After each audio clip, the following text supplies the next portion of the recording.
Welcome back sa Free Thinking Pinoy Channel. Isa sa ating pinakamasayang alaala ay ang bumisita ng zoo. Dito mo makikita ang mga kakaiba at nakamamanghang hayop na sa TV mo lang mapapanood.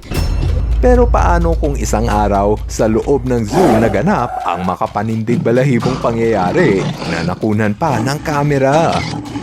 Kaya naman for today's video, mapapanood mo ang 5 nakakatakot na storya na naganap sa loob ng zoo. Number 1. Tiger Attack sa Pilipinas. Kuha ang video na to noong year 2000 sa zoo sa Batangas. Ang lalaki na to ay ang mismong nag-alaga sa mga tigre sa loob ng 10 taon. Pero nung araw na yon, habang pinauupo ng zookeeper ang tigre, may kita ang isa pang tigre na lumapit sa likod ng lalaki. Bigla nitong sinakmal ang binti ng zookeeper. Hinampas ng lalaki ang tigre gamit ang yantok, kaso sinunggaban din siya ng isa pang tigre. Natumba ang lalaki. Doon na lumapit ang isa pang tigre at pinagtulong-tulungan na nila ang tao na nag-alaga sa kanila. Tig-isang tigre ang kumagat sa magkabila niyang binti. Ang isa naman, sinakmal ang isa niyang braso. Patuloy na pinapalo ng lalaki ang mga tigre, ngunit hindi bumibitaw ang mga sumasakmal sa kanya. Meron pang isang tigre na tumatakbo papalapit sa kanya. Hindi lang pala 3, kundi 4 na tigre ang laman ng kulungan na to. Kumawala sa pagkakagat ang 2 tigre sa binti ng lalaki. May jeep na dumating para sumaklolo pero walang bumababa mula rito. Ang zookeeper, tinangkang sunggaban ng tigre sa ulo. Nakailag ang zookeeper ngunit inabot pa rin siya sa batok. Muli namang napatumba ang zookeeper. Naglakas loob din ang isang kasamahan ng zookeeper at sumaklolo. Itinaboy niya ang mga tigre. Ilang sandali pa, tuluyan na nilang naitaboy ang mga tigre. Himalang nakaligtas ang zookeeper sa tiyak na kamatayan. Ang moral lesson sa story, huwag kang maging feeling close sa mababangis na hayop kahit na ikaw pa ang nagpalaki rito. Number 2. Bear Attack sa Berlin Zoo. Isa sa pinakamalaking pasyalan sa bansang Germany ay ang Berlin Zoo. Dito naganap ang susunod nating horror story. Noong April 2009, nakunan sa video ang pag-rescue sa babae sa loob mismo sa kulungan ng polar bear. Ang polar bear ang pinakamalaking land predator kaya hindi biro ang peligrong kanyang kinahaharap. Ayon sa mga pulis, merong sakit sa pag-iisip ang babae sa video kaya nito nagawang pumasok sa kulungan ng polar bear. Gumawa ang mga rescuer ng samot-saring paraan upang bugawin palayo ang mga oso. Mabuti na lang at sa tulong ng mga zookeeper, agad nilang nahila pataas ng bakod ang biktima.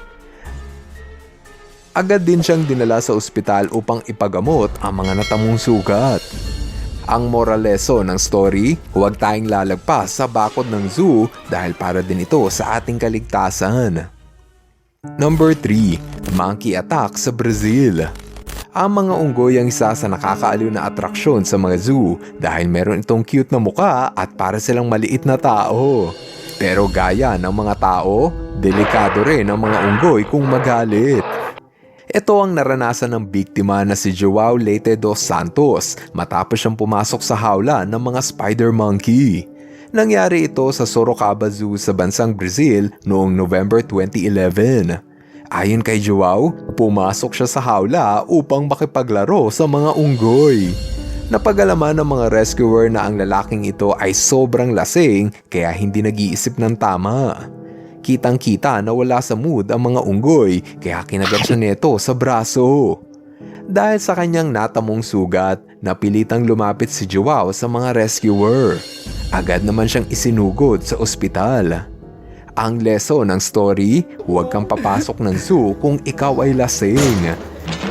At huwag kang makikipaglaro sa unggoy dahil hindi sila ang hayop na pwede mong paglaruan. Number 4. Lion Attack sa Amerika.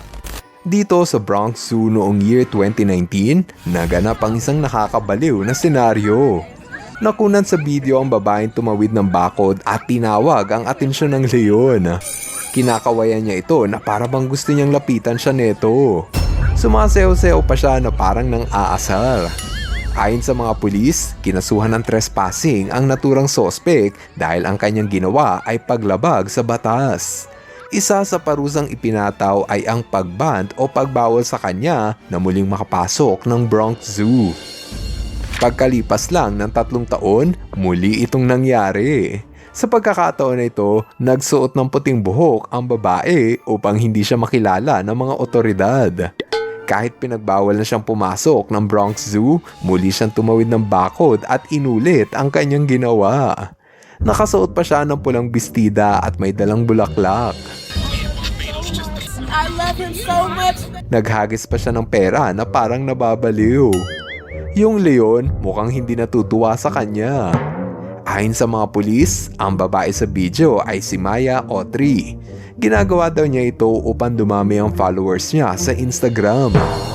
Ayon sa mga zookeeper, 15 feet lang ang distansya ni Maya sa leon. Mabuti na lang at may trench o malalim na butas sa pagitan kaya hindi kayang abutin ng leon si Maya Autry. Ang moral lesson ng story, huwag kang gagawa ng irresponsableng desisyon para lang sumikat at may maipost sa Facebook o maski na sa Instagram. Number 5. Lion attack sa Taiwan. Ito na ata ang pinakamakapigil hiningang pag-rescue na nangyari sa loob ng zoo. Noong November 2004 sa sikat na pasyalan ng Taipei Zoo, nagulat ang lahat matapos may pumasok na lalaki sa kulungan ng mga leon. Ang lalaki sa video ay si Zhang Ho-chen at ayon sa report ng mga pulis, gumagamit ito ng pinagbabawal na gamot kaya ito nawala sa katinuan at pumasok sa kulungan ng mga leon. Ayon kay Zhang Ho-chen, mayroon daw mga boses na nagdidikta sa kanya na pumasok sa loob ng hawla. Dito na nga niya natikman ang bangis ng galit na leon. Kahit pwede niya ikamatay ang kanyang pinasok, mukhang wala pa rin sa tamang kaisipan si Chen na tumakas. Muling umatake ang leon at sa pagkakataon nito, kinagat siya nito sa binti. Agad na kumilos ang rescue team upang bugawin palayo ang 2 leon. Gumamit pa nga sila ng bomba ng tubig para matakot lumapit ang mga leon. Inihanda naman ang baril ng tranquilizer para kapag tinamaan ng mga leon, aantukin ang mga to. Habang kalmado at inaantok ang mga leon, pinakiusapan nila si Chen na bumalik sa ligtas na pwesto. Sa huli, sinunod ni Chen ang utos ng mga rescuer at dumaan ito sa tamang exit. Ginamot ng medical team si Cheng dahil sa sugat nitong natamo. Ito ang panayam kay Cheng. And if you ask me what I was thinking, I would say I was thinking things that weren't realistic. I didn't know what I was thinking.